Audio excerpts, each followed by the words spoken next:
Sir बड़े seven को पहचाने सर किस तरह से ठगी की वारदातों को अंजाम देता था तब तक उसमें क्या निकल के सामने आया? ये एक अभियोग साइबर थाना बरेली में पंजीकृत हुआ 33/26, जिसमें वादी द्वारा ये अवगत कराया गया है कि उसके साथ 49 लाख रुपए की का फ्रॉड हुआ है इन्वेस्टमेंट फ्रॉड के नाम पर। उसको मोबाइल के थ्रू, व्हाट्सएप के थ्रू अपराधियों ने संपर्क करा। एक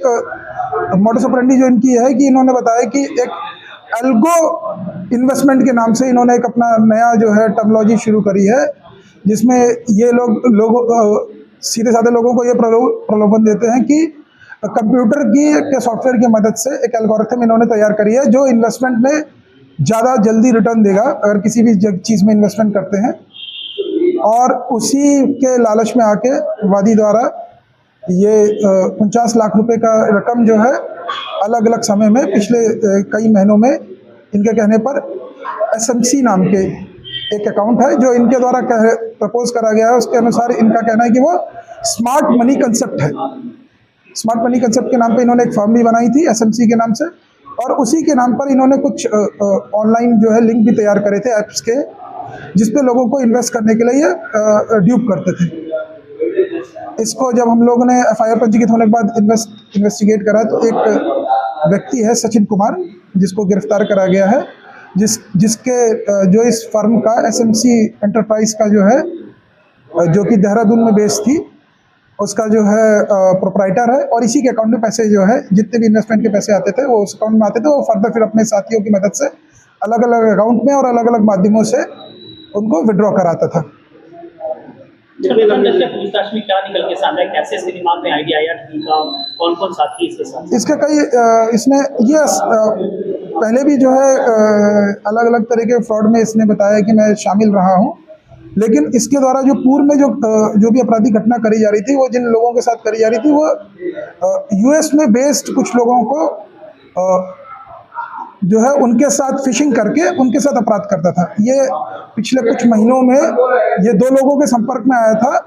जिसमें एक व्यक्ति का नाम कुलदीप है जो इसके द्वारा बताया गया, दूसरे का नाम सचिन ही बता रहा है, सचिन उर्फ सूरज। इन लोगों की मदद से इसने जो है ये पूरा जो है घटना को तैयार करा, और उन्हीं लोगों के कहने पर और उनकी सहायता से इसने अपना बैंक अकाउंट क्रिएट कराया, करंट अकाउंट, जिसमें SMC इंटरप्राइजेस के नाम पे था। इसके अलावा इसने और भी कई सारे जो हैं और इसने स्वयं के व्यक्तिगत अकाउंट जो सेविंग अकाउंट्स थे और एक और जो है करंट अकाउंट था, जिसका प्रयोग करके इसने पूरा अपराध को जो है अंजाम दिया। कितना बड़ा गैंग है, कितने राज्यों में ये फैला हुआ है सर, और किस तरह से लोगों को करते थे? अभी तक जो इस गैंग द्वारा जो है जो अपराध करा गया है उसके संबंध में जब हम लोगों ने इन्वेस्टिगेट करा तो ये जानकारी मिली कि तेलंगाना और कर्नाटका में भी जो है इसके संबंध में NCRP कंप्लेंट दर्ज है, जो इन गैंगों के द्वारा जो है जिन लोगों को फंसा के जो है अपराध करा गया है। और उसके संबंध में भी और जो केसेस हैं उनके बारे में भी जानकारी की जा रही है। अभी पैसे लोग क्या करते थे, विदेश यात्रा वगैरह करते थे, ये शौक हो जाते थे, तो कितना महीनों को खर्चा आता था? ये अब तक जो इसका SMC एंटरप्राइज है, इसमें जो विभिन्न माध्यमों से जो पैसे आए हैं वो करीब 1,60,00,000 के आसपास का अमाउंट जो है अभी तक सामने आया है। और जो ये पैसे जो इसके खाते में आते थे ये अलग अलग खातों में जो है उनको भेजता था, प्लस ये कुछ इसने जो है फॉरेक्स ट्रेडिंग के नाम पे भी अपने अकाउंट क्रिएट करे थे, उनमें भी पैसा ट्रांसफ़र करके फॉरेन करेंसी का जो एक्सचेंज है उस पर जो है इन्वेस्ट करता था, और प्लस उससे जो उसको फिर जो है डाइवर्ट करके क्रिप्टो अकाउंट्स पे अपना ट्रांसफ़र करके वहाँ से पैसा विड्रॉ कराता था